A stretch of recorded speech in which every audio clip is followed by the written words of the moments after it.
Karena dengan lu jadi WNI, otomatis kan lu bukan warga Uni Eropa. Bukan Eropa lagi, Uni Eropa ya. Iya kan? Yakin? Ya. Nah ini nih seru nih. Nah, Kan Karena cuma nanya Nakin ya. kayak siapa namanya? Bek kanan tuh. Siapa? Yang value-nya paling tinggi siapa? Yang main lu bilang. Oh. Itu katanya masih punya keluarga negara Nggak Belanda. tahu pada siapa gua Nah, itu ngomong. makanya lu nanya begitu. Lu yang ngomong kali. Nanya. Misalnya kalau kita bicara Persib lah ini, karena dari Persib kayaknya lebih mending ngalahin Persija gitu lah daripada ngalahin Porta FC gitu. Iya. Itu, dan kalau kemarin pun yang Ais bilang tuh 2 pertandingan terus serius, tapi kan penonton juga kita lihat nggak banyak-banyak juga. Yang ketiga, e-board di pinggir lapangan itu harus bisa ditidurin. Kalau ada apa-apa jadi bisa evakuasi. Nah kita mana nih dari Kanjuruhan? Nggak ada yang real gitu. Jadi nggak bisa kita bantalin terus ke FIFA. Ya FIFA kan lihat juga, oh lu nggak beres ya gue larang. Oh PSSI tidak mau bertanggung jawab dengan liga. Kan kayak gimana ya, secara public speaking juga sejarah PR kayaknya nggak enak di kuping gitu loh. Betul. Gitu. Iya, dan kalau menurut gua antara liga dan tim nasional kan nggak bisa dipisahin. Iya betul.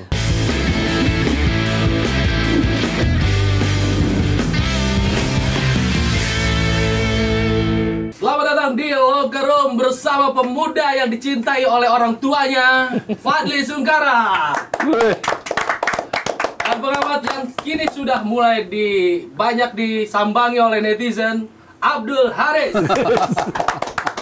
Dan lagi siapa lagi kalau bukan Mister si paling asa tuh, Waduh. Haris Pardede. Kalau kemarin kita sama duo Nugroho, hari ini kita sama duo Haris. Abdul Haris dan juga Haris Pardede. Gimana hotel aman? Udah ganti nama. Udah ganti nama. Tuh kan? Kalau manajemen orang dalam tahu aja. Ya, ini kita siap menyambut Super League musim 2025-2026. Tim juara Persib Bandung bebenah dan tim-tim lainnya juga nggak kalah siap ya dengan berbagai pemain barunya dan lain sebagainya. Tapi ini menarik karena Persib menargetkan hat-trick ternyata. Ternyata tidak puas hanya dengan back-to-back 2 kali menjadi juara, tapi juga pengen hat-trick. Kita lihat dulu dari materi pemain yang dimiliki oleh Persib saat ini. Dari perombakan besar-besaran yang dilakukan, mayoritas pemain inti, pemain penting, pemain asing keluar, tapi juga mendatangkan pemain-pemain asing yang nggak kalah hebat. Kita lihat dulu, ini adalah nah, ini dia skuad Persib Bandung untuk mengarungi musim 2025-2026. Di penjaga gawang ada Persibek, Teja Paku Alam, Fitra, Raka. Di lini belakang Reza Aldi, Zalnaldo. Kemudian Julio Cesar, Patricio Matrikardi, Kakang, Hamra, Ahmad Jufrianto. Gimana bro lihat skuad yang dimiliki oleh Persib Bandung? Iya, ini mewah sih. Mewah. Artinya pemain-pemain yang direkrut ini pemain-pemain yang punya kualitas. Track recordnya juga bagus. Willy Marsilio, kemudian ada Sadil ya lokalnya, dan pemain-pemain lainnya ini William Tangki, Ramon Tangki, Berginho juga. Tapi permasalahannya ini kan 80% baru nih. Ya. Skuad yang lama, kekuatan lama ini banyak semua pindah ke klub lain. Apakah Persib punya cukup waktu untuk menjadikan tim ini dapat chemistry? Itu yang paling penting. Sepak bola kan nggak cuma sekedar bagus kualitas pemain, tapi bagaimana pemain-pemain yang bagus itu bersatu menjadi sebuah kekuatan sebagai sebuah tim. Ini yang jadi PR. Kalau kita berkaca dari beberapa musim sebelumnya, kita bisa ingat bagaimana Madura United yang sempat lolos ke final Championship di 2 musim lalu ya, itu saat mereka masuk ke musim baru, 80%, 70% pemainnya ganti, mereka nyaris degradasi. Nyaris degradasi. Nah, sekarang apakah Persib bisa mengatasi kondisi itu? Ini yang jadi PR besar. Tapi gue sih percaya pelatih mereka, Boyan Hodak ini kuncinya di pelatih ya? Kuncinya di situ. Boyan Hodak ini pelatih yang cukup bagus. Dia sangat paham bagaimana sepak bola Asia Tenggara ya, karena lama bahkan punya rumah di Malaysia. Ini kuncinya. Kalau dia bisa cepat menyatukan, gue pikir paling enggak Persib menjadi salah satu kontender lah, salah satu penantang juara lagi musim ini. Ya, Haris bilang Persib apakah punya cukup waktu untuk chemistry mematangkan tim? Kalau kita lihat udah ada Piala Presiden, TC di Thailand dengan beberapa uji coba, ada 3 pertandingan. Apakah Persib punya cukup waktu untuk adaptasi dan chemistry? Iya, kalau bicara untuk chemistry memang jadi tantangan Persib musim ini. Tadi Ais tadi udah memaparkan, ini pemain dirombak total ya, terutama pemain asing. Kalau pemain lokal kita lihat cukup mirip lah. Masih ada beberapa ya. Robbie Darwish, kemudian juga Enhen dan lain-lain. Ya mungkin Sadil yang baru, Dimas Derajat juga kita belum tahu nih, masih kurang fit katanya dan lain-lain pemain asingnya. Cuman yang gue lihat, kenapa gue melihat Persib ini akan menjadi tetap kontender utama, walaupun secara materi boleh dibilang mungkin gue nggak bisa bilang turun, tapi mungkin tanda tanya lah gitu. Yaitu suasana di Persib ini sangat positif sekarang. Kalau kita bicara materi, wah ini menantang. Mungkin gue akan bilang Persib kalah dari Dewa, mungkin ya. Tapi jangan lupa Dewa nggak punya fans. Persib luar biasa fansnya. Satu Jawa Barat mungkin 95% dukung Persib dan hubungannya lagi positif. Cuman tadi betul yang dibilang Ais, memang tantangannya adalah secepat apa nih para pemain ini bisa adaptasi. Apalagi ada 1-2 pemain yang katanya punya track record agak kurang bagus secara attitude. Nah, siapa sih? Ada. Inisialnya William. William ada 2. William yang AMF. Oke. Nah, itu katanya. Waktu dia, tapi kan kita nggak tahu. Lagi-lagi nanti kaitannya dengan Bojan Hodak nih. Karena dia kan sangat bisa menguasai ruang ganti lah. Di situ kan kadang-kadang kayak Vinicius mungkin kalau kita di Madrid ya secara attitude mungkin agak liar-liar dikit kan, tapi begitu kena Ancelotti langsung kicep. Nah, itu kita akan lihat. Artinya penting bagi pelatih untuk bisa menjinakkan pemain-pemain yang bad boy. Karena bukannya William tadi, Sadil pun ini challenging untuk bisa menaklukkan seorang Sadil. Satu sisi dia punya bakat dan potensi yang sangat luar biasa, tapi di sisi lain ini juga membutuhkan kemampuan dari seorang pelatih, sentuhan tangan di pelatih untuk bisa mengeluarkan semua potensi yang dimiliki plus menjaga nih bagaimana perilaku di dalam maupun di luar lapangan. Kita lihat juga bagaimana rangkaian uji coba yang dilangsungkan oleh Persib Bandung di Thailand ya. Setelah kurang memuaskan di Piala Presiden, ya mungkin karena masih baru banget pada saat itu, mepet juga persiapannya, para pemain juga sebagian baru gabung. Di Thailand, 1 kali menang lawan tim kampus ya, kemudian lawan Ratchaburi kalah. Terus lawan Polistero bisa menang dan menang terakhir lawan Sydney. Apakah ini sudah bisa menjadi satu indikator kekuatan Persib? Kalau indikator secara menyeluruh sih belum ya. Karena ini kan beda ya antara uji coba dan kompetisi resmi. Ini pasti pressure-nya beda. Tapi paling enggak dengan mereka ini sudah beberapa kali melakukan uji coba, ini mereka sudah semakin mengenal gitu. Bagaimana maunya si A, maunya si B.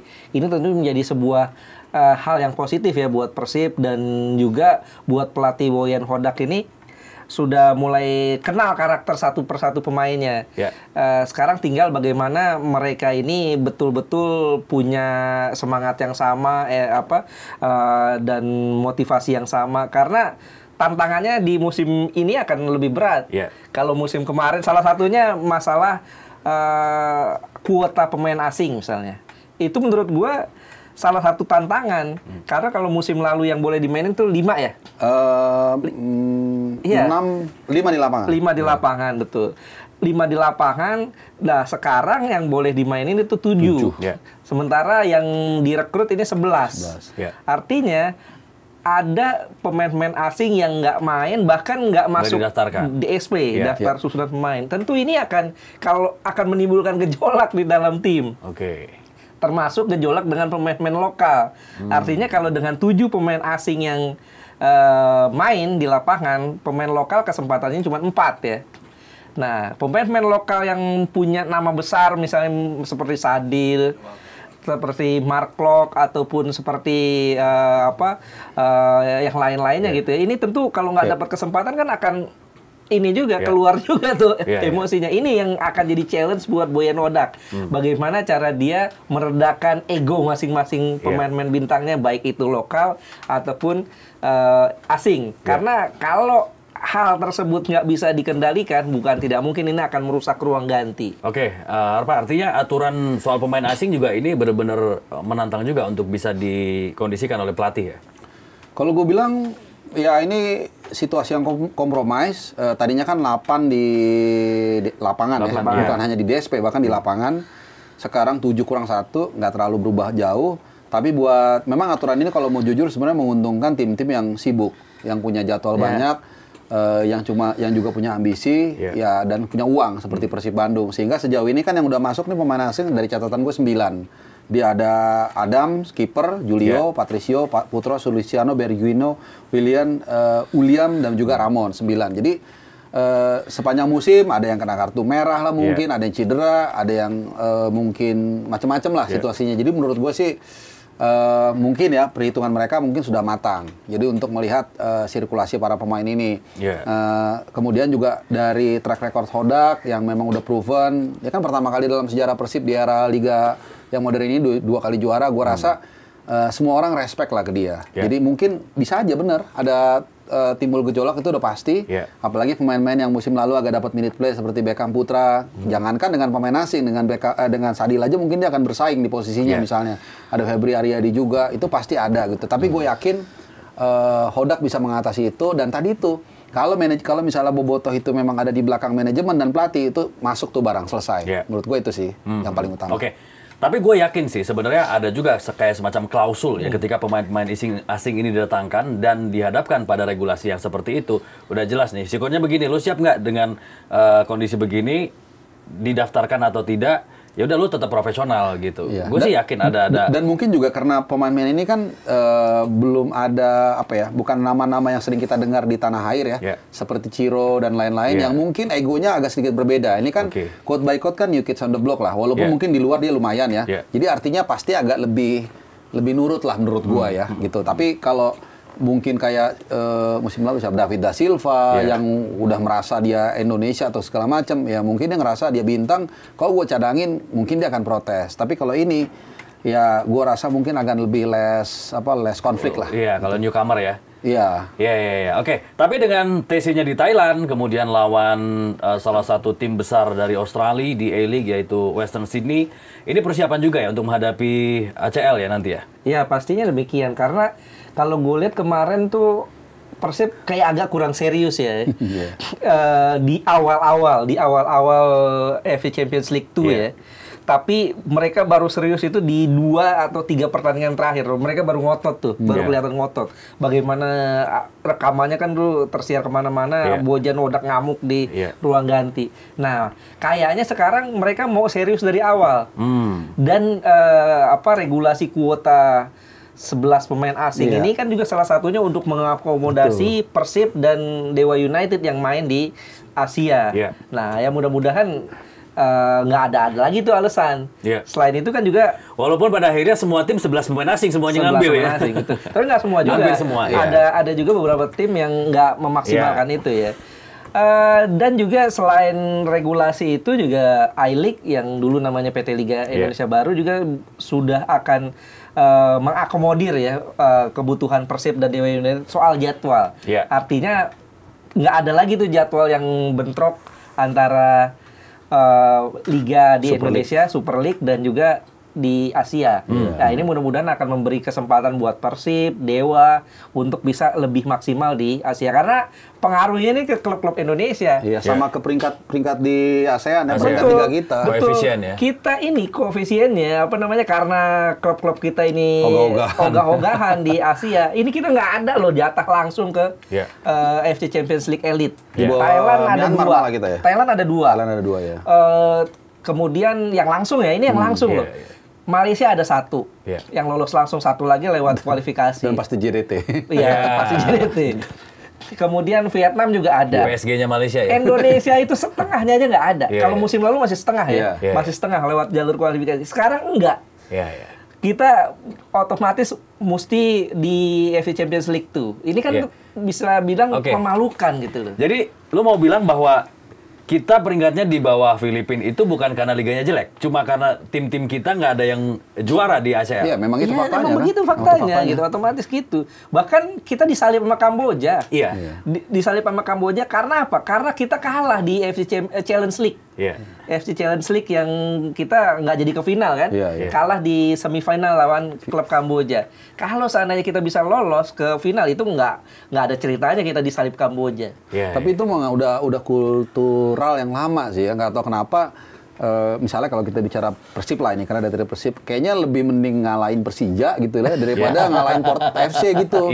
Itu, dan kalau kemarin pun yang Ais bilang tuh 2 pertandingan terakhir serius, tapi kan penonton juga kita lihat nggak banyak-banyak juga, walaupun pemainnya udah serius, pelatihnya juga udah nurunin pemain terbaik gitu. Nah ini gue nggak tahu deh apa honestly kayak penyebabnya apa nih gitu, karena emang dari zaman dulu pun Persipura juga seperti itu, udah paling ngotot menurut gue Persipura ya, cuman tetap akan lebih bergengsi buat tim-tim Liga 1 atau Super League itu untuk juara Liga 1. Oke, kita akan lihat ya bagaimana sepak terjang Persib nanti di ACL juga, karena dengan berbagai persiapan termasuk melawan tim dari Australia dan TC luar negeri, mudah-mudahan ini menjadi bekal ya bagi Persib untuk mengarungi ACL tuh supaya prestasi klub Indonesia, representasi Indonesia ini juga bagus lagi di Asia. Kita lihat bagaimana laga perdana yang besok ya akan mulai nih. Kalau kita ngitungnya pas tayangnya ini nih. Ini laga perdana Persib akan menghadapi Semen Padang. Ya. Kita lihat Semen Padang juga persiapannya gila-gilaan. Itu Semen Padang tim paling gemuk tuh. Dengan pemain asing yang banyak dan pemain lokal, kalau di jumlah pemain itu ada 37 ya. Total squad yang dimiliki oleh Semen Padang. Semen Padang gimana nih? Akankah menjadi batu sandungan bagi Persib dalam misi hat-trick juara di laga perdana ini? Iya, Semen Padang ini menarik ya. Mereka salah satu alasan kenapa mereka bisa lolos dari degradasi kan karena ini manajemen mereka selalu mengipasi dengan janji-janji. Kresek hitam. Janji-janji kalau menang sekian juta, ratusan juta, ini juta. Ini tentu otomatis akan memotivasi para pemain ya. Dan gue yakin itu akan diulangi mulai musim ini. Mulai dari awal. Enggak, kalau kemarin itu tersiar di saat mereka terancam degradasi kan. Di awal-awal enggak. Setengah terakhir lah. Iya, setengah terakhir lah. Sekarang gue yakin itu akan kembali dilakukan di awal. Berarti dananya nggak terbatas. Oke, tergantung kantongnya Bang Andre aja udah. Kalau uangnya mengalir ya, tapi faktanya seperti itu yang dibilang Ais tadi. Secara materi mereka memang ngos-ngosan kan. Setelah mereka promosi, mereka banyak melakukan rotasi pemain, mereka lepas. Ya dibilang jelek banget juga enggak, tapi juga ngepas-ngepas.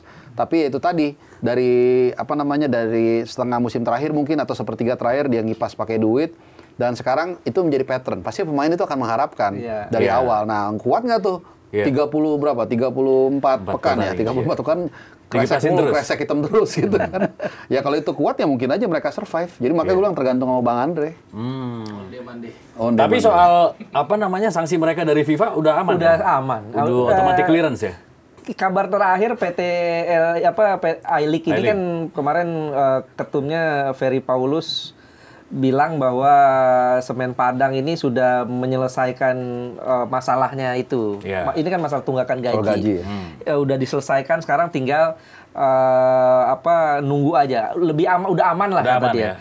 Tinggal PSM ini yang masih belum, tanda tanya. Dan PSM juga sudah menyelesaikan, tapi butuh waktu lah untuk betul-betul aman. Artinya memang kalau gue pikir itu udah nggak jadi masalah. Semen Padang sudah bisa nurunin pemain-pemain asing yang baru, termasuk pemain-pemain yang baru juga bisa diturunin. Ini sih soal gaji kan ya. Ini ya mungkin udah repetitif ya, nggak tahu ya. Ini kan nggak pernah selesai ya. Mungkin dari awal Liga Indonesia bergulir tahun 90-an awal. Ya nggak tahu apakah perlu mungkin ada terobosan bikin salary cap atau apa. Karena tapi kemarin baru rilis 4,3 M katanya masih ada tunggakan. 4 klub ya. Nah itu dia kadang-kadang makanya banyak pemain itu yang akhirnya milih klub yang mungkin gajinya nggak gede dari klubnya, cuman udah pasti lancar. Gitu. Nah sementara banyak pemain tim-tim yang menjanjikan gaji besar, tapi kita tahu mereka nggak bisa bayar ya buat apa gitu. Akhirnya jadi masalah, bukan hanya masalah di klubnya. Ini kan juga bisa berimplikasi kepada liga kita. Kemudian juga mungkin bisa di-ban dan lain-lain itu. Iya. Kalau dari materi pemainnya gimana? Semen Padang, apakah cukup untuk bersaing nih? Kita lihat Kenneth masih ada, Bruno masih ada, tambah lagi pemain-pemain baru seperti Pedro dan lain-lain. Ya kalau dibandingin sama Persib sih tentu Persib lebih baik ya. Dan juga mainnya kan di GBLA kan. Dengan dukungan supporter, gue pikir Persib lebih layak untuk diunggulkan lah di match day pertama ini. Kalau pemain-pemain Persib yang cedera udah aman ya, udah oke ya? Ada Roman Tangki dan Dimas Derajat juga kalau nggak salah. Dimas Derajat kabarnya sih udah pulih, cuman fit atau enggak ini tanda tanya. Udah ikut latihan ya. Kalau Roman Tangki kan Persib punya satu striker lagi tuh William kan. Ya. Kemarin bagus juga. Mark Klok posisinya bisa diganti Robi Darwis atau Dewangga bisa didorong ke gelandang bertahan, artinya nggak masalah. Yeah. Tinggal satu lagi yang backnya ya kan, backnya Persib punya banyak tuh. Artinya gue pikir 3 pemain. Julio, iya. ada Patricio. 3 pemain yang cedera itu nggak masalah buat Persib. Iya. Nah, sekarang ambisinya adalah hat-trick. Mungkin ini akan menjadi sejarah juga nih, kalau bisa ya. Makanya gue bilang tahun ini nih, menurut gue Super League ini akan super. Menurut gue, karena yang dari awal yang kita lihat punya potensi untuk juara itu nggak hanya 1 atau 2. Oke lah, Persib seperti yang kita bilang di awal, kita tidak bisa mengenyampingkan walaupun mereka sedang berbenah, sedang cuci gudang. Persija juga udah cukup mendatangkan pemain-pemain yang bagus, salah satunya Jordi Amat kan. Dan mereka pasti gengsi juga yang lihat rival mereka bisa 2 kali juara. Dewa United kita semua tahu, nggak usah gue bahas. Dan juga Bali United itu jangan salah loh, diam-diam mereka pembeliannya juga bagus-bagus pemain asingnya, dan mereka punya infrastruktur keuangan yang kuat, mereka punya dukungan yang bagus juga. Jadi ada mungkin at least 4 tim. Persebaya with all due respect, mereka punya mentalitas tapi mungkin materinya nggak sekaya dari 2-3 tim yang kita bahas kan. Nah jadi kalau gue sebagai penonton yang netral, gue berharap sampai nanti pekan 30 itu masih ada at least 3 tim yang punya kans untuk juara. Jangan sampai pekan 28 tuh udah tinggal 1 atau 2 tim kayak kemarin. Jadi kalau gue seperti itu gitu. Kalau bisa sampai akhir, kalau bisa ditentukan sampai pekan 34. Karena ini kan kelemahannya liga. Liga itu kan kalau angka juga udah nggak bisa kekejar kan udah stop di situ kan. Sementara kalau era dulu 8 besar sampai klimaksnya kan di GBK ada. Nah kalau ini ya kita berharap itu tadi 3-4 tim ini bisa compete sampai akhir. Nah satu lagi nih, Malut United. Lupa. Ini kan juga disebut tadi 5 menggebrak musim lalu hingga finish di posisi ketiga. Ini juga punya ambisi, kayaknya mereka juga pengen juara di musim ini. Malut gimana? Kalau gue pikir secara kualitas pemain mereka serius. Ada beberapa pemain Persib kan, David da Silva, Ciro. Ya. Artinya mereka serius. Membawa DNA juaranya Persib. DNA juaranya Persib. Tapi permasalahannya gue agak ragu pelatihnya nih, Henry Susilo ya. Tanpa mengecilkan with all respect ya. Ya mengecilkan peran Henry Susilo selama ini ya. Tapi kalau gue lihat ini kan pemain-pemain asing yang punya ego luar biasa. Bisa nggak Coach Henry Susilo menekan ego mereka menjadi sebuah tim yang sangat solid. Menaklukkan ruang ganti ya? Menaklukkan ruang ganti. Dan juga secara track record, Coach Henry ini kan belum teruji di klub besar. Klub dia punya prestasi, menyelamatkan Semen Padang dari degradasi di Liga 2. Kemudian Sriwijaya di Liga 2. Persiraja juga promosi. Tapi untuk pegang tim menjadi juara belum pernah. Ini tantangan buat Coach Henry Susilo gitu loh. Sebenarnya Malut itu menurut gue ya, kalau nggak ada turbulence kemarin ya ke Kakak Imran dan kawan-kawan itu, menurut gue mereka bisa lebih baik posisinya dibandingkan musim kemarin menurut gue. Cuman karena gini, mereka punya semua elemen yang dibutuhkan untuk sebuah tim tuh kuat. Masanya juga udah oke dengan adanya Stadion Kiraha sehingga mereka ada feel home. Pemilik kita, gue nggak usah beberkan di sini gimana luar biasanya pemiliknya. Sekarang betul yang kata Ais bilang, dengan masuknya Henry Susilo, dengan segala hormat, bisa nggak dia? Bukan kita mendahului ya, tapi kan pemainnya makin tinggi kebintangannya, tapi pelatihnya agak begini. Karena kalau Kakak Ibran berapa kali gue ngobrol interview, kelihatan banget dia bisa menjaga ruang ganti. Dia bisa menghandle ego para pemain yang saat itu belum sebintang sekarang. Apalagi sekarang dengan elemen yang ada dan pesaingnya sekarang nambah kan. Ada Persija juga lebih serius, kemudian Bali juga nggak seterpuruk musim lalu menurut gue. Jadi kayak gini loh, kayak sekarang tantangannya lebih besar, tapi mereka agak sedikit ada trouble nih. Walaupun sekali lagi kita nggak pernah tahu, history made to be broken. Bisa aja Henry Susilo menjadi pelatih satu-satunya pelatih Indonesia yang kemudian membawa Malut bisa berjaya. Persija jangan lupa loh, pelatihnya bagus sekarang. Iya, dia pelatih yang bawa Madura United ke final championship 2 musim lalu. Jadi seru nih, 5 tim lah bisa kandidat kuat nih. Oke, tapi ini menarik nih kalau kita menyoroti pelatih ya, dimana ini untuk pertama kalinya nih kita memulai Liga 1 atau Super League atau kompetisi dengan level tertinggi di Indonesia dengan hanya 1 pelatih lokal sejak tahun 94 ya. Kalau kemarin kan pada akhirnya memang KKM sendiri, tapi kan awal musim ada beberapa gitu kan. Di tengah jalan baru berguguran satu-satu.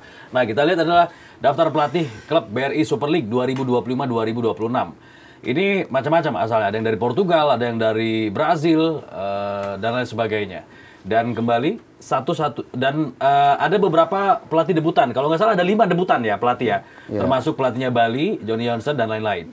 Plus satu-satunya pelatih asal Indonesia yaitu Hendry Susilo. Ya, ini menandakan bahwa klub-klub kita ini kurang percaya sama pelatih-pelatih lokal. Sebetulnya bukan Indonesia aja sih. Kalau kita berkaca di Eropa kan Inggris aja pelatih Inggris mana?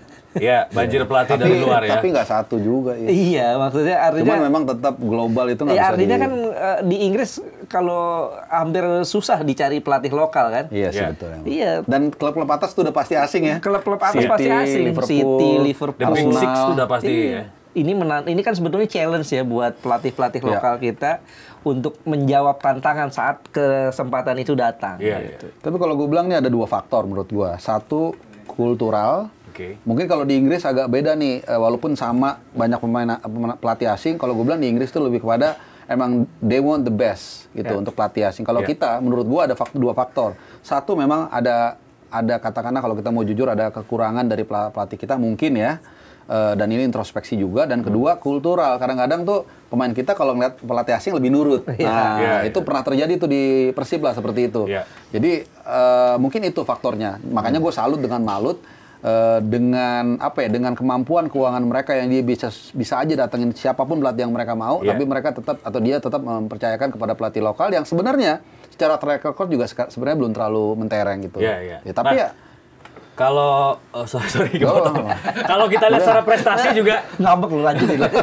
Tadi kita udah mau landing gitu. Kalau kita lihat secara prestasi, gimana pelatih lokal? Terakhir pelatih lokal yang berhasil menjadi juara adalah Coach Janur. Di Persib 2014. Setelah itu pelatih asing semuanya tuh. Coach Teko dan lain-lain. Ya, kalau secara statistik sih ya sebetulnya kalau kita runut dari tahun 94 ya, ada beberapa ya, ada Coach RD Indra Thohir tahun 94 ya. Kemudian ada beberapa nama Sofyan Hadi Persija. Ya artinya memang kalau dikasih kesempatan ini pelatih bisa lah. Cuman kan sekarang yang namanya sukses itu bukan hanya soal kualitas pelatih, tapi bagaimana kualitas tim itu, bagaimana dukungan manajemen, gajinya lancar apa enggak gitu loh. Ini semuanya menjadi suatu komponen yang nggak bisa dipisah-pisah gitu loh. Sama ini juga ini makanya gue bilang tadi introspeksi juga untuk federasi, untuk para pelatih juga untuk lebih membuka banyak kepelatihan lisensi. Mulai dari D, C, B, A dan segala macam itu kan mahal kan. Lisensi A tuh kalau nggak salah 200 juta. Satu mobil, boleh nyebut merek nggak? Mobil Avanza kalau nggak salah ya. Nah, yang baru tapi yang second. Kalau second beda. Nah, artinya kan nggak segampang yang kita pikir. Oh, murah segitu mesti lo nggak bisa. Buat sebagian orang kan itu kan is a big money dan mereka mikir juga kalau gue udah dapat lisensi ya gue pasti ngelatih nggak. Nah, apalagi sekarang gini. Gue dapat A juga. Kemungkinan gue jadi pelatih 1/18, mendingan gue enggak. Nah, ini yang kadang-kadang menjadi PR kita. Sementara kalau kita lihat di beberapa negara yang gue tahu ya, kayak di Jepang itu jumlah pelatihnya gue nggak tahu berapa banyak banget gitu. Nah, dan mereka kan memulai dari bawah, dari SSB. Bahkan di Jepang itu katanya pelatih SSB itu harus lisensi A atau B gitu. Karena dianggap lu kalau ngelatih dari kecil udah salah, udah gedenya repot gitu. Betul. Karena Jepang level main bola anak SD-nya udah bagus-bagus. Dari mulai jalan kaki udah diajarin cara nahan bola. Menurut pembayar. Iya. Diajarin first touch. Nah, kayak gitu-gitu kan banyak banget nih PR yang mungkin sekali lagi bukannya gue sok gimana, tapi mungkin introspeksi juga. Mungkin memang ada kekurangan yang harus dibenahi supaya nanti kita bisa lagi nih dalam tanda kutip mengambil alih porsi kepelatihan di Super League atau di Liga 1 zaman dulu supaya pelatih kita lebih banyak lagi dan ya siapa tahu suatu saat tim nasional kan nggak selalu Kluivert ya, mungkin 5 tahun 10 tahun lagi berganti, siapa tahu bisa kembali lagi ke orang Indonesia. Pemain butuh dikasih kesempatan di klub kan, termasuk di Liga 1, di Super League di klub. Gua rasa pelatih pun sama. Iya, betul. Ya itu makanya ya kalau kita mau ngomong sedikit melebar ke regulasi kan kalau gua ya, menurut gua sih agak kebanyakan juga sekarang, menurut gua. Tapi kita nggak mau bahas ke situ lah. Gua percaya kok apapun itu kalau kita terus dibiasakan, dikasih kesempatan pasti bagus juga. Tapi dengan minimnya kesempatan saat ini yang memang tidak bisa dihindarin, ya apa boleh buat gitu. Ya mungkin saat ini ibarat busur panah, mengalah dulu, mungkin ngelatih di Liga 2 dulu. Ya kalau mungkin mereka bagus, suatu saat mungkin ada klub-klub lain juga yang akan meng-hire mereka gitu. Berarti belajar komunikasi dulu lah biar nggak Nah, komunikasi banyak-banyak. Soft skill juga perlu juga. Benar-benar. Soft skill. Artinya pelatih itu bukan cuma soal taktik, strategi, tapi juga soal pola komunikasi. Pendekatan kepada para pemain. Dan berbagai hal lainnya. Artinya bukan faktor tunggal nih, ada banyak hal gitu. Mana kalau gue lihat ya, kadang-kadang tuh seorang pelatih itu taktik itu mungkin nomor 7. Betul. Tapi bagaimana cara komunikasi, bagaimana cara dia menyapa para pemain itu. Kayak Ancelotti kan nggak terlalu jago taktik ya? Iya, bukan nggak jago juga sih, jago juga. Cuman maksud gua dia tinggal. Tapi pendekatan dia ke pemain oke banget. Apa ya, gesturnya tuh kita bisa lihat memang luar biasa. Bahkan ada satu momen kalau kita ingat dia sama Kroos di pinggir lapangan seperti dia nanya juga segala macam. Nah, pendekatan ini kan terus memotivasi. Kalau motivasi itu jagoannya setahu gua Mourinho. Nah, ini kan yang mungkin belum dimiliki oleh para pelatih kita. Mungkin taktik mereka jago, tapi soft skill ini yang mungkin jadi tantangan. Dulu kita pernah lihat mungkin Ancelotti saat di Bayern Munchen ganti Ribery ya. Ribery-nya marah-marah segala macam, tinggal dipeluk, dicium. Ribery-nya langsung senyum. Kelar, udah selesai. Hal-hal seperti itu yang menurut gue penting dimiliki oleh seorang pelatih ya. Bagaimana mengatasi mentalitas dan juga ego para pemainnya. Gitu. Sentuhan-sentuhan emosional. Tapi waktu itu Ribery-nya balas ciumannya nggak? Kalau Sintayong suka begitu.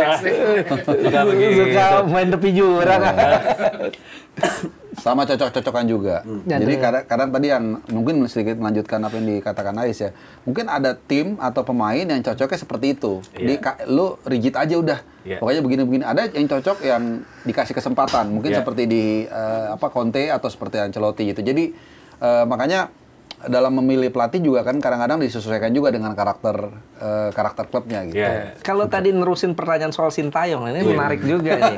Udah ketemu jawabannya. Salah satu kunci keberhasilan Sintayong di Indonesia kan kedekatan dia sama pemain. Dia kan baik itu di level sama semua pemain dekat ya? Semua pemain. Sama semua pemain. Dia bukan katanya hanya sama pemain diaspora enggak ya? Lu bikin isu. Enggak, makanya gue konfirmasi. Takut langsung. Gua kan konfirmasi. Tapi gini, memang mungkin ada perbedaan kultural. Itu iya. Nah, ini juga kan tantangan tersendiri kan. Kalau untuk pemain lokal, gue berapa kali ngelihat misalnya lagi di Qingdao, masuk bus, Sintayong jepret-jepret seplet si Marcelino. Nah, itu kan sepletan sayang sebenarnya. Kadang-kadang dikeplak. Dan pemain pun pernah narik dia nyeburin dia ke kolam kan gitu. Iya, maksud gua. Tapi kalau lu bikin gitu ke Ferguson nggak, maksud gua ini paling sering kelihatan sama Marcelino. Apakah sama pemain yang lain juga begitu? Oh iya, pemain lain, Kawitan, segala macam. Nah, mungkin memang kalau untuk ke pemain diaspora, it doesn't work mungkin. Dan juga masalah bahasa ya, Bang. Satu masalah, bukan cuma masalah bahasa, karena ada mindset kalau menurut gua bahwa orang Eropa itu agak gimana ya, merasa superior ketimbang orang-orang Asia. Atau malah proletar, jadi mereka sama. Nah, sementara kalau di Asia itu kan ada unsur feodalismenya kan. Kita kan kalau yang lebih tua, lebih ada respect. Kalau mereka, ya sama aja gitu. Kadang-kadang sama orang tua manggil nama. Iya. Oke. Kita udah nggak sabar ya untuk seperti apa melihat persaingan di Liga 1 yang udah siap untuk digelar. Sementara di Liga 1 yang sekarang menjadi Super League sendiri dengan ada pembaruan dan secara masif ya. LIB menjadi I-League, Liga 2 menjadi Pegadaian Championship. Kita berharap ada sesuatu yang baru. Kalau Duo Haris ini apa sih harapannya? Tapi kalau gue bilang perubahannya nggak masif. Nah, itu dia. Dari segi branding maksud gue. Branding. Karena hanya ganti nama kan. Ini baru gue mau tanya nih. Jadi yang diharapkan perubahan apa sebenarnya selain wajah tadi, selain branding tadi? Iya, kalau perubahan nama kan ini bukan yang pertama ya. Bahkan ini yang keempat ya. Sekian kali lah ya. Pertama dari Galatama, kemudian bersatu dengan Perserikatan. Tahun 94 itu berubah jadi Liga Indonesia. Liga D itu. Iya, tengah plus itulah sponsor Liga D, Liga K, Liga K, kan? Liga M, di TET gitu kan. Ya, kemudian berubah jadi Indonesia Super League. Iya. Berubah lagi jadi Liga 1. Iya. Sekarang berubah lagi jadi Super League. Artinya tinggal berubah nama. Dan untungnya sekarang nggak berubah konsep. Kalau dulu tuh masih berubah konsep ya, dari apa? Dua wilayah, kemudian 3 wilayah, Satu wilayah. kemudian 1 wilayah, sempat balik lagi ke 2 wilayah lagi. Kemarin sempat ada final Championship Series ya. Balik lagi ke wilayah. Untungnya sekarang nggak berubah itunya ya. Cuman berubah nama. Tapi bener kata Harpa, perubahannya nggak signifikan menurut gue, kecuali regulasi 11 pemain ya. Ya inilah yang menurut gue sekarang tinggal bukan sekedar nama yang berubah, tapi wajah liganya juga berubah. Nggak ada lagi orang asumsi ada atur-mengatur. Wasitnya juga nggak ada lagi kontroversi gitu. Tapi yakin nggak ada diatur tuh? Ya. Diatur dong 2x45, jadwalnya diatur. Kalau nggak diatur kacau nanti satu hari main 2 kali. Wasit pasti dibayar. Iya, gua harap bukan cuma sekedar brandingnya aja yang berubah, tapi wajah liganya juga berubah. Kalau gue 2 hal yang utama yang harus dipahami dulu sebelum kita bicara, wah liganya mesti begini-begini. Pertama, keselamatan. Itu nomor 1. Nah, makanya terakhir, katanya sih baru wacana atau enggak, gue nggak tahu, fansway ini ada titik temu katanya. Kan fansway ini jadi salah satu isu juga. Dan banyak klub yang agak mengeluh. Karena belum ditolak. Sama FIFA ditolak. Iya, tapi katanya mau kompromis, boleh kecuali beberapa klub yang red. Gue nggak tahu apakah udah firm atau enggak nih. Jadi pengecualinya hanya Persija Persib, Persebaya Arema dan lain-lain. Ini kan pengaruhnya ke pemasukan juga gitu. Ini yang pertama, keselamatan. Pokoknya menurut gue nggak ada yang lebih penting daripada nyawa lah. Yang kedua soal gaji. Nih, karena gaji ini kan memanusiakan manusia. Lu kerja gitu, lu udah keringetan ya lu bayarlah sesuai dengan perjanjian dan menghindari ada oknum-oknum yang masuk. Namanya lu 4 bulan gak gajian, ya kan, dapur gak ngebul, ya manusiawi dong lu akhirnya menerima apa segala macam, itu bukan kita setuju. Nah, makanya lu penuhin itu. Kalau 2 itu baru kita bicara yang lain-lain tuh. VAR kita apresiasi, but that's not enough. Kepelatihan wasit kemarin juga udah coba dikembangkan, itu oke juga. Jadwal juga ya katanya. Nah, hal-hal gini yang menurut gue lebih penting, fundamental gitu ya, daripada lu bicara nanti beginilah begitu Champions Series. Itu menurut gue tuh nomor 2. Dan yang pasti juga fans ini apa ya? Ya fansway inilah yang penting menurut gue. Jangan sampai gimana dapetin titik temu. Jadi fans bisa merasakan juga datang ke kota lain dengan tenang, ada bisa merasakan spiritual away, tapi di saat yang sama juga keamanan harus dijaga. Ya, ini soal away itu yang Harpa bilang tadi, ada tiga tingkatan kan, itu regulasi yang coba dibikin sama I-League kan. 3 tingkatan tuh yang merah kayak Persija Persib, kemudian Arema Persebaya, PSM Solo yang kedua. Dan yang ketiga yang nggak ada gesekan sama sekali. Tapi sejauh ini FIFA masih belum ngizinin. Belum mengizinkan. Katanya kan? Nggak dikasih. Nah, ada nggak buktinya? Kan nggak ditunjukin juga tuh. Karena memang ini sih cukup masuk akal kalau FIFA belum masih mengizinkan, karena musim lalu masih ada hal-hal yang membuat gesekan-gesekan itu masih ada. Ini yang mungkin yang membuat FIFA masih belum izin. Itu ke masalah keamanan supporter, itu tanggung jawabnya PSSI atau LIB sih. Dan ini berarti kan udah lama. Berarti mereka nggak becus dong untuk mengurusi keamanan. Ya, boleh dikatakan seperti itu. Kan udah berarti kan make mistake but don't lose the lesson. Oke lah, kita itu gini loh. Inggris itu bisa seperti sekarang karena mereka pernah mengalami seperti tragedi Kanjuruhan juga. Hillsborough. Nah, itu kan sebelumnya bahkan ada Hassel kan, tapi Hassel kan dia di komunitas luar, di band. Mereka masih nggak peduli. Begitu Hillsborough terjadi, kemudian mereka berbenahnya benar-benar berbenah. Ada yang namanya Taylor, makanya namanya Taylor Report. Jadi apa sih yang membuat kita seperti ini dan apa rekomendasi dia? Jadi ada tuh misalnya nggak boleh ada pagar besi di antara fans away dan fans home. Katanya itu pagar pembunuh. Jadi ketika orang panik lari keteken. Nah itu nggak boleh. Makanya kan steward yang membatasi kan supaya cair. Kedua all seater stadium. Yang ketiga e-board di pinggir lapangan itu harus bisa ditidurin. Kalau ada apa-apa jadi bisa evakuasi deh. Nah kita mana nih dari Kanjuruhan? Nggak ada yang real gitu. Jadi nggak bisa kita bantalin terus ke FIFA. Ya FIFA kan lihat juga. Oh, lu nggak beres ya gue larang. Gitu. Jadi harus ke kita juga gitu. Jadi jawaban lu ya memang belum beres berarti kerjaan yang nggak dikerjain. Tanggung jawabnya siapa berarti? LIB dong, operator harusnya. Sebagai operator kan dia. Walaupun PSSI sebagai pembina atau apapun itu namanya, dia kan punya saham 1% juga. Tapi 1% yang ini kan, yang lu bisa dalam tanda kutip yang bisa agak powerful gitu. Nah, mereka harus ya kerjaan PR-nya lah. Sebetulnya sih sederhana kalau menurut gue. Oh, berarti bukan payakumbuah ya? Gue lebih suka sederhana sih. Merdeka sih. Bagi suara juga enak. Artinya gini, PSSI kan udah memberlakukan kalau untuk nonton timnas kan udah pakai ID tuh, Garuda ID kan. Itu bisa diberlakukan di tiap klub dong. Bisa. Setuju. Artinya lu di situ ada ID, ada wajah lo, ada segala macem.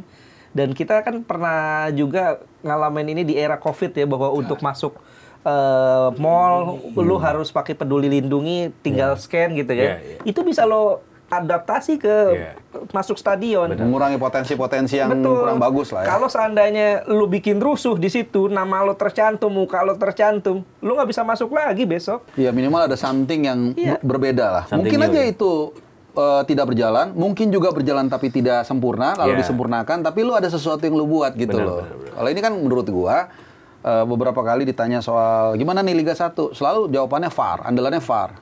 VAR itu kalau gua analogikan, lu punya anak berisik, lu kasih tap, selesai. Gitu. Dan kalau kita lihat selama ini kayaknya sekarang prioritasnya kayak lebih ke bisnisnya aja, tanpa memperhatikan, bukan tanpa ya, artinya kurang memperhatikan yang fundamentalnya tadi gitu loh. Itu tadi salah satu masukan dari Bung Ais ya, karena beliau ini adalah salah satu pengembang aplikasi Peduli Lindungi Nikahi Nafkahi. Sekarang masih ada tuh. Jadi lengkap tuh. Bukan cuma Peduli Lindungi Nikahi Nafkahi. Bung Ais tuh. Pengembang aplikasinya. Ini yang off-air tadi nih, bocor nih. Bocor. Oke. Hadiah juga nih. Ini ada kenaikan ya. Ya, 40% ya. Iya. Jadi 7,5 miliar ya. Ditinggiin dari Piala Presiden. Karena kemarin kan disorot tuh. Masa satu liga musim cuma 3,5 M, ini 5,5 M. Iya, positif lah. Namanya orang dikasih hadiah, berkat gitu kan ya is oke aja. Cuman gajinya udah deh itu. Gajinya yang penting lancar udah. Gue pikir salary cap perlu sih. Iya, perlu tuh. Tapi gue pernah ngomong sih sama mereka, katanya nggak sesimpel itu. Dalam hati gue nggak sesimpel itu, di mana nggak simpelnya gitu loh. Ini cuma soal will doang ya? Menurut gue ya, itu kan, tapi gini ya, kalau kita lihat salary cap itu memang tidak bisa rigid letterlock seperti itu. Jadi ada perbedaan kasuistis di tiap negara. NBA itu ada lagi, lebih rumit tuh. Lebih rumit, dia ada. Iya. Bahkan kalau mau ekstrim nih, lu sewa hire aja konsultan. Paling gampang deh. Tuh kayak Qatar tuh kalau bikin apa-apa pasti konsultan udah. Ya lu keluar 5 miliar, 10 miliar, tapi habis itu lu punya sistem yang bagus gitu. Karena sekarang kan dari situ impact-nya kemana-mana nih. Dengan gaji yang gila-gilaan. Akhirnya pemain dibully kadang-kadang. Ini temen gue suka tuh ada. Wah ini si A nih nendang nggak beres, gaji 3 miliar cadangan ke orang main. Kemudian juga keuangan klub. Akhirnya kan lomba-lomba tuh semua nggak sehat. Karena satu beli mahal, akhirnya harga inflasi segala macam. Akhirnya nggak sehat. Yang akhirnya juga ya jadi berantakan. Jadi menurut gue tetap harus dikontrol. Kalau enggak makin liar menurut gue. Dan implikasinya ke kita juga, pemain nasional kita. Dengan regulasi yang sekarang itu kan katanya salah satunya karena pemain nasional mahal banget. Walaupun nggak tahu juga bener atau enggak. Ini kalau kita berkaca ya, kondisi penggajian di klub-klub kita ini kan mirip-mirip kita di era kejayaan Serie A Itali. Dulu gila-gilaan tuh Milan bayar gajinya gede, Lazio dan klub-klub lainnya. Pada akhirnya Lazio sempat nunggak gaji loh. Juan Sebastian Veron saat itu sempat nggak digaji beberapa bulan gitu. Dan akhirnya mereka sekarang kan pada irit-irit tuh. Juventus lebih banyak minjem atau apa segala macam, lebih berhitung lah. Dan di Spanyol misalnya, Spanyol udah ada aturan soal gaji, soal bagaimana keuangan klub gitu. Ini kita harus lakukan itu juga di kita, bahwa keuangan klub betul-betul harus ada regulasinya. Karena gajinya tuh benar-benar gila-gilaan loh. Sebagai perbandingan nih, yang gua tahu ya, mohon maaf kalau salah ya. Jay Itzes itu katanya di Venezia itu terima gajinya hanya 3 miliaran semusim. 3,3 atau 3,5. Sementara kita tahu ya itu gaji pemain setara dengan gaji pemain tim nasional yang lokal kita di sini tuh. Malah ada yang lebih tinggi dari itu. Nah, bayangkan tuh Venezia Serie A dengan Liga 1 bisa gajinya mirip-mirip. Itu Kita kan udah yang nggak sehat. bikin pemain-pemain lokal kita nggak mau main di luar, nggak Iya. mau main di. Benar. Kita bisa lihat loh, mungkin Asnawi, Pratama Arhan. Mungkin kalau main di Indonesia gajinya akan lebih gede. Udah pasti. Iya. Kalau Asnawi masih main di PSM pasti gajinya 2 kali lipat, bahkan Emang 3 betul. kali lipat lebih gede. Karena dulu bukan pernah ya, setahu gue tuh memang bagian dari regulasi di operator liga itu biasanya ada gue bilang kayak semacam cek mundur gitu loh. Jadi kalau nggak salah misalnya naruh store lu 5 miliar. Oh, deposit ya? Iya, dulu tuh ada, tapi nggak tahu dijalanin atau nggak. Jadi tuh antisipasi untuk kalau gaji nggak dibayar. Tapi rata-rata klub menolak. Karena dianggap, mereka bilang kita nggak ada duit, awal musim belum deal, segala macem. Iya. Jadi untuk mengantisipasi the worst case ya. Iya. Tapi kalau kita lihat juga klub-klub ini kan bukan rata-rata ya, ada beberapa klub yang biar tekor asal kesohor gitu. Termasuk soal kebijakan pemain asing 11 ini, walaupun mungkin finansialnya nggak wah amat, tapi masa sih kita pemain asingnya cuma segini gitu kan. Jadi kadang-kadang pengen ikut pamor itu juga. Oke. Ini kita lihat juga untuk jadwal ya. SEA Games nanti kan berlangsung. Liga bakal libur ya pada saat SEA Games. Harusnya libur. Ini Walaupun Pak SEA Ferry yang Games bilang nggak masuk kalender FIFA ya. Iya. Ini Pak Ferry yang bilang, dan itu udah fix ya? Bagus nggak? Iya. Iya bagus dong harusnya sih, Iya, karena nggak kan apa-apa. salah satu alasan klub-klub nahan ya, klub-klub nahan pemainnya kan karena mereka masih kompetisi nih, masih jalan kompetisi gitu. Iya, karena kalau nggak diliburin nanti kan ribut nih. Ribut Kayak tuh, waktu itu ada misalnya tarik-tarikan. Iya. contoh tim A, pemainnya diambil 5 orang. Pas lagi dia ketemu sama tim B yang pemainnya nggak dipanggil dan lagi head to head. Iya. Nah, ini kan wah lu gimana kayak Apalagi big match ya? Thomas Doll kan waktu SEA Games kan gitu. Itu banyak asing ya sekarang. Udah. Ya kan nggak semua bisa afford juga asing. Kalau kebetulan tim lu dipanggil 5 orang gimana? Iya. Iya. Main lokalnya. Apalagi kebetulan. ada keharusan tiap pertandingan memainkan minimal 45 menit pemain U23. Iya. Meskipun Jadi- itu agak bisa dibahas juga tuh, Is. Iya. Karena itu sebenarnya udah senior lah hitungannya kan. Iya. Tanpa perlu gitu ya. Masih games dihapus dulu aja regulasi U23-nya itu. Karena ini SEA Games, Iya, maksudnya belum tentu juga dia cuma punya satu. Kalau dia misalnya punya pemain U23-nya, kan bisa aja. Karena itu udah senior hitungannya Iya. kan. Udah banyak pemain yang usia 22 tuh inti gitu ya. Ada 3 orang dipanggil. Sementara lu pas ketemu dengan lawan yang lagi head to head yang kejar-kejaran, dia kebetulan nggak dipanggil. Pasti ngeluh, kayak Thomas Doll kan waktu itu kan, Iya. Persija. Gitu. Oke. But that's my point. Ini kita highlight juga sedikit soal tadi ada tunggakan gaji pemain ya. Ini rilis tagihan klub Indonesia masih menunggak. Total tunggakan 4,3 miliar untuk Liga 1 atau Super League. Liga 2-nya total tunggakan 3,6 M dan untuk Linus atau Liga 3 2,5 miliar. Ini kalau dilihat nih, mungkin lebih banyak pemain yang ditunggak yang Liga PNM, Liga 3 nih. Iya. Karena kan pasti gajinya lebih kecil kan. Walaupun 2,5 miliar mungkin 20 orang. Jumlah orangnya lebih Jumlahnya banyak. lebih banyak gitu. Iya, memang ini PR sih ya buat kita ya. Artinya kedepannya jangan cuman sekedar gede-gede aja gajinya tapi nggak dibayar gitu. Iya. Artinya lebih mending gajinya itu tidak terlalu besar tapi stabil. Gitu, pembayarannya. Kita geser. Nanti kita akan menghadapi ronde 4 timnas nih ya. Menghadapi ronde 4. Ini lawan-lawan yang lumayan berat ya akan kita hadapi. Dan ada pernyataan juga yang cukup menarik nih dari Pak Ketum yang bilang bahwa PSSI fokus ke timnas bukan ke liga nih. PSSI fokusnya tim nasional. Jadi kalau orang mau bicara, PSSI tidak mau bertanggung jawab dengan liga. Ya biarin aja.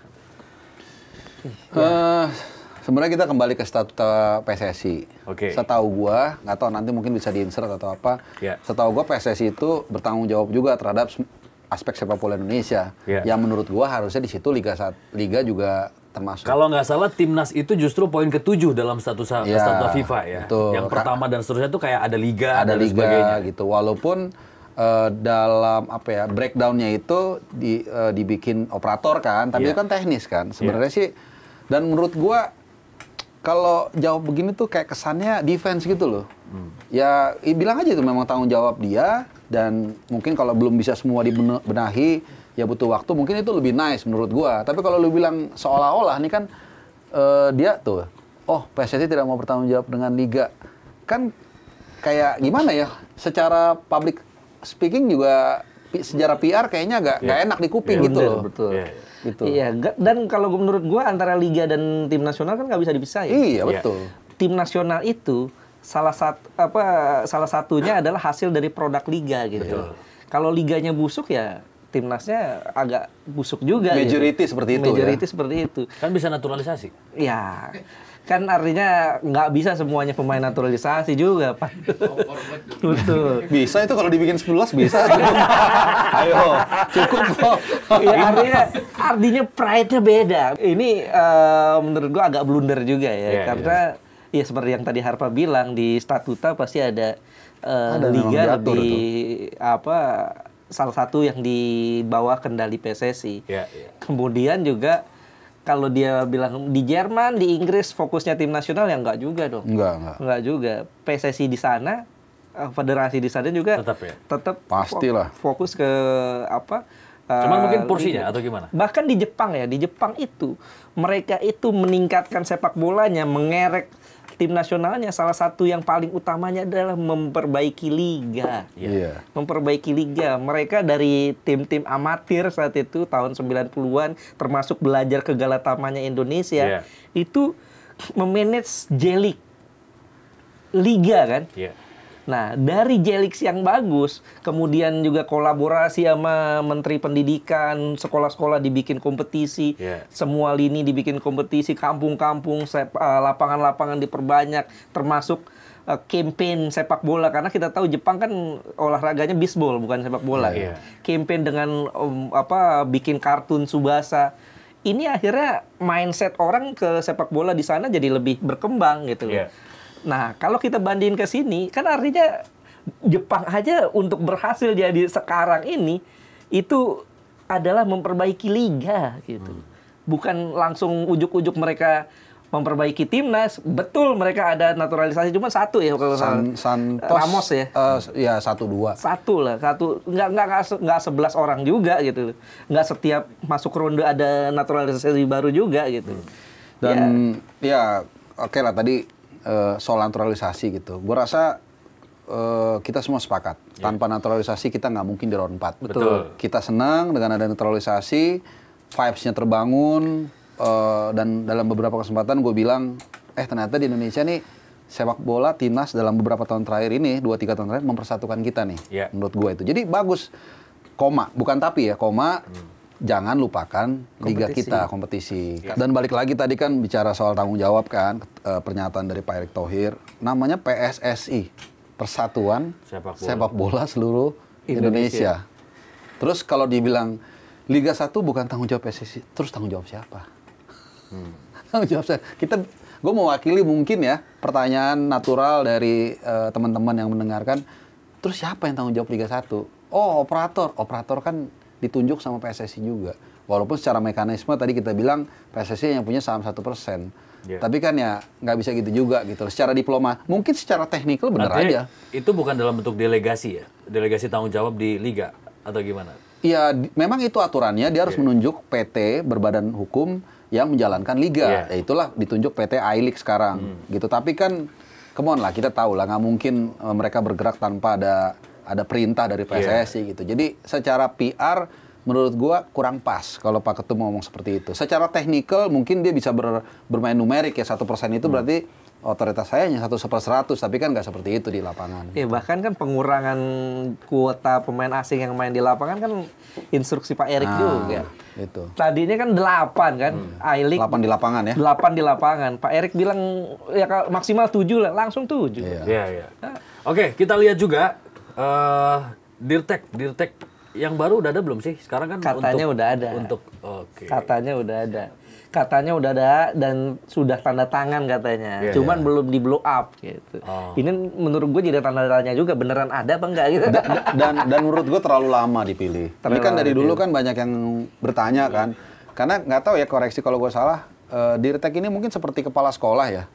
Ya kan dia nanti akan bertanggung jawab dengan silabus, kemana arah permainan kita dan lain-lain. Nah, tapi nggak pernah ada nih, udah lama.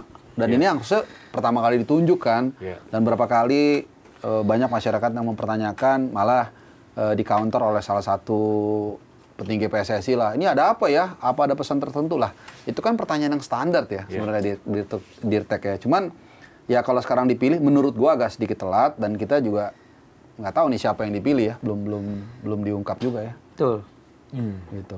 Oke, kita tunggu aja ya nanti siapa. Kalau menurut Bro siapa sosok yang cocok? Wah. Ya kalau lihat dari trennya sih kayaknya orang Belanda lagi nih. Cuma nih terlepas dari siapa, kita ini udah terlalu gemuk sih menurut gue. Staf kepelatihannya ya. Ya artinya bukan nggak perlu direct, perlu.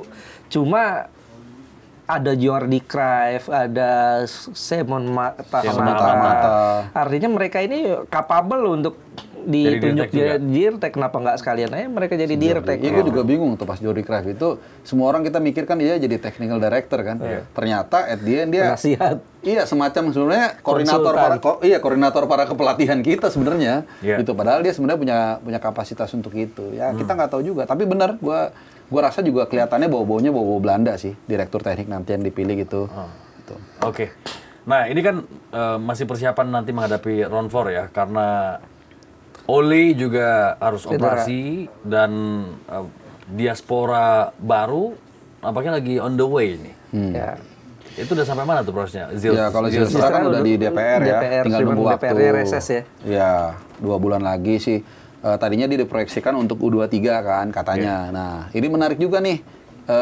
Kenapa? Karena nanti bulan September kan kita ada international break 1 sampai 9 September. Di situ ada irisan tuh antara kualifikasi Piala Asia U23 dan pertandingan uji tim coba nasional senior lawan Kuwait sama Libanon. Dan itu dua-duanya penting. Tapi menurut gua mungkin, tapi nggak tahu ini makanya jadwal pertandingan tim nasional senior lawan Kuwait itu sama Libanon nggak muncul. Karena sampai sekarang belum tahu nih tanggal berapa. Walaupun akan ada di range 1 sampai 9 September.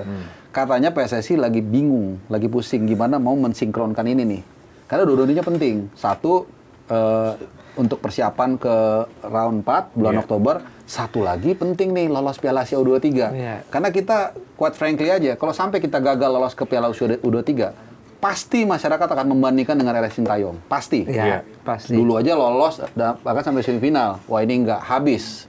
Ini fakta ya, bukan suka atau nggak suka. PSSI pasti mikir itu juga. Tapi di sisi lain perlu juga nih, round 4 sangat perlu malah. Tapi dua-duanya penting. Nah, Zelstra, terus Justin Hubner, Ivar Jenner, Marcelino Ferdinand, sama siapa lagi? Rafael Struijk. Ini sama Zelstra jadi 5. Ini ada di irisan ini nih. Nah, sebenarnya kalau paling ideal, pertandingan pertama kita di senior, main nih, kawan-kawan ini nih 5. Untuk dilihat, ini kan kaitannya untuk round 4. Nah, kita nggak tahu, mungkin mainnya tanggal 4 September. Nah, sementara untuk U23 itu kan 3, 6, 9. Yang 9 itu yang lawan Korsel. Nah, mungkin abis mereka main yang di senior, mereka pindah untuk yang Korsel, yang terakhir, yang penentuan kan. With dulu respect, lawan Macau sama Laos mungkin kita bisa atasin. Nah, lawan Korsel ini yang penting. Tapi secara teknis bisa nggak nih nama ini didaftarkan sekaligus 2? Gitu. Makanya mereka katanya sampai sekarang tuh belum ngeluarin jadwal. Mereka mau mencoba mengkompromasikan itu, walaupun secara lokasi enak. Di Jawa Timur kan, Surabaya, di GBT, sama di Sidoarjo kan dekat gitu. Oke, kita akan lihat bagaimana Coach Patrick meramu ya timnas untuk menghadapi round 4. Kita lihat juga para pemain diaspora ini, alhamdulillah ya, sebagian udah punya klub nih. Yang tadinya susah, terkatung-katung, belum juga mendapatkan klub, di mana ada yang kontraknya habis dan sebagainya. Kita lihat dulu. Jordi Amat akhirnya ya, setelah rumor, isu, akhirnya fix juga ke Persija. Nathan Chow juga sama nih. Akhirnya merapat ke Willem. Justin Hubner merapat ke Fortuna Sittard. Sen Patinama juga udah lama sebetulnya rumor, kemudian akhirnya fix ke Buriram. Rafael Struijk ke Dewa, walaupun sebelumnya dirumorkan ke Persija, dan Borussia. Kevin Dix mah udah dari lama ya, Borussia Mönchengladbach. Pertanyaannya, Tom Hai ini kabar masih terakhir susah. Tom Hai itu coba apply ke NAC Breda. Mantan klubnya ya. Tapi kabar terkini ditolak, mendapat penolakan ya. Ya, ini tentu suatu hal yang bisa dikatakan kedepannya agak-agak suram ya buat dasar Tom Hai. penolakannya apa? Ya kita nggak tahu. Ada all story. Jadi kan dulu dia pernah di situ pernah ada gesekan dengan salah satu pihak. Ini kan penolakannya dari beberapa orang di internal beredanya kan. Iya, ada cerita yang kurang sedap lah masa lalu. Jadi mereka kayak nggak mau nerima Tom Hai, katanya seperti itu. Bukan soal harga?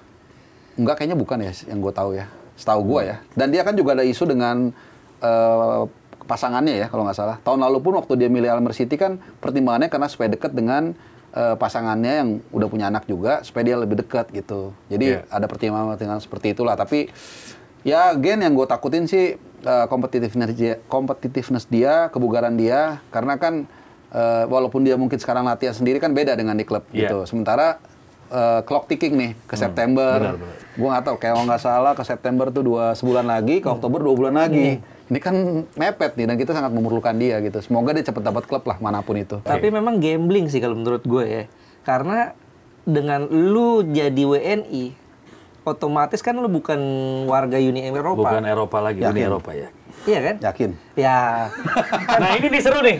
Kan dia cuma nanya-nakin ya. Kayak siapa namanya? Bek kanan tuh. Siapa? Yang value-nya paling tinggi siapa? Yang main lu bilang. Itu katanya masih punya keluarga negara Belanda. Tahu siapa gua ngomong. Nah, itu makanya lu nanya begitu. Lu yang ngomong kali. Nanya. Kan gua nanya. Kalau dari segi fair, seandainya kita positif aja ya, bahwa kita percaya aja yang lah. Formal. Yang formal kan mereka paspor pertamanya harus dicabut dong, paspor Belanda itu kan. Pasti. Iya, secara peraturan kan gitu. Tapi katanya emang masih ada ya keluarga negara sana. Masa sih? Nggak ada lah, nggak. Yang penting hatinya kan. Hatinya itu yang penting. Apalah secari kertas mukanya kan. meyakinkan nggak? Biar netizen yang menilai ya. Oh iya. Mukanya meyakinkan Lah nggak? buat apa kalau kita kertasnya A, kertasnya B, tapi hatinya C. Betul. Nah, tapi kan dia main buat tim nasional kita, dia berikan yang terbaik. Bapak udah cocok jadi ketum. Kayaknya kita juga harus sudahan. Kita mau diundang makan malam sama Hore! Aduh.